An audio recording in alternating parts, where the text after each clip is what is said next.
By the time the bread baskets reached the table, the old choreography had already settled in. Everyone slid into their roles without discussion. Her sister angled toward their mother, leaning close, laughter soft and proprietary. The husbands occupied the outer edges, performing polite engagement with menace they barely read. The children, restless from the long wait, shifted in their chairs with the kind of hunger that makes everything louder. She watched it all the way she had learned to watch things lately, alert, contained, careful not to mistake familiarity for comfort. The waiter moved gracefully between conversations, collecting orders. When he reached her children, they answered with small, earnest certainty. Pasta, chicken tenders, apple juice. The simple seriousness of hungry kids. He nodded, scribbled, drifted away. It should have been unremarkable. But when the entrees arrived, the imbalance was immediate, unmistakable.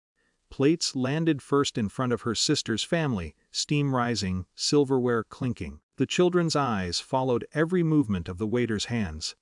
Nothing appeared in front of hers. A pause. Then another. No one spoke at first. Silence often wore the costume of coincidence in her family. Her youngest shifted, legs swinging against the chair. "Mom." Before she could answer, her mother's voice cut cleanly through the air, casual, dismissive, almost bored. "They'll be fine. They've eaten before." It wasn't loud. It didn't need to be. The words fell with the weight of something practiced, something believed. Across the table, her sister's husband gave a small shrug, already lifting his fork. "Pack them snacks next time." The table absorbed the comment the way it absorbed most discomfort, by pretending it had no edges. She felt the familiar tightening behind her ribs, that old reflex urging defense, explanation, apology. Years of training compressed into a single breath. But the feeling didn't rise the way it once did. It cooled. Her attention shifted away from the faces at the table, away from the food her children were trying not to stare at. She reached for her phone with the steady, unhurried movement of someone checking a message. Her thumbs moved calmly. A brief text. Then she placed the phone beside her plate and sat back. The conversation resumed, thin and strained around the absence no one acknowledged. Her sister's fork hovered uncertainly. One of the husbands cleared his throat. The children grew quieter, not patient, just aware. A minute later, the waiter reappeared, expression subtly altered. Not alarmed, not confused, simply attentive, he leaned toward her. She stood before he could speak. The chair legs scraped softly against the floor, a small sound that nonetheless drew the table's attention. Her children looked up first, then everyone else. "I'll be right back," she said gently to them. No one stopped her, no one asked why. The waiter guided her toward the front of the room, where the restaurant's ambient noise blurred into a warm, indistinct hum. The manager waited there, composed, professional, holding a microphone with the neutral patience of someone accustomed to private requests. She accepted it with a nod. There was no tremor in her hands. When she turned back toward the dining area, the room shifted almost imperceptibly. Conversations softened, heads tilted. Curiosity replaced background noise. Her family's table became suddenly visible, suspended inside a widening field of attention. She didn't search for anyone's eyes. "Good evening," she began, voice even, courteous. A few nearby diners smiled politely, assuming celebration. Announcement, something festive. "I just wanted to clarify something regarding our table." The manager stood a few steps behind her. Presence quiet but unmistakable. "There seems to have been a misunderstanding about the orders." At the table, her mother's posture stiffened. Her sister froze mid-motion. The children sat very still. She continued, tone steady, almost administrative. "We'll be moving to separate checks." A ripple passed through the room, not dramatic, just perceptible.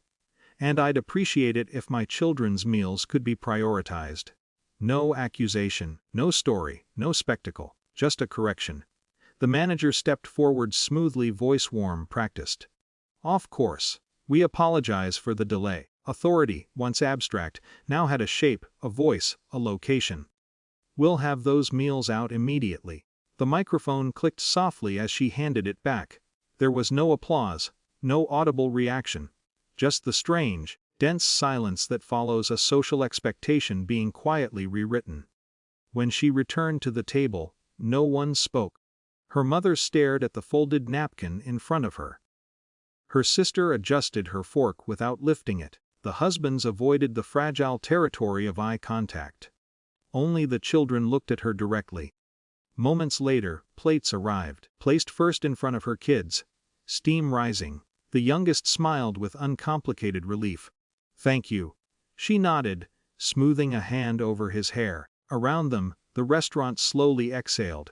Conversations resumed. Glasses clinked. Normalcy reconstructed itself with practiced efficiency. But at the table, something remained altered. Not shattered, just shifted.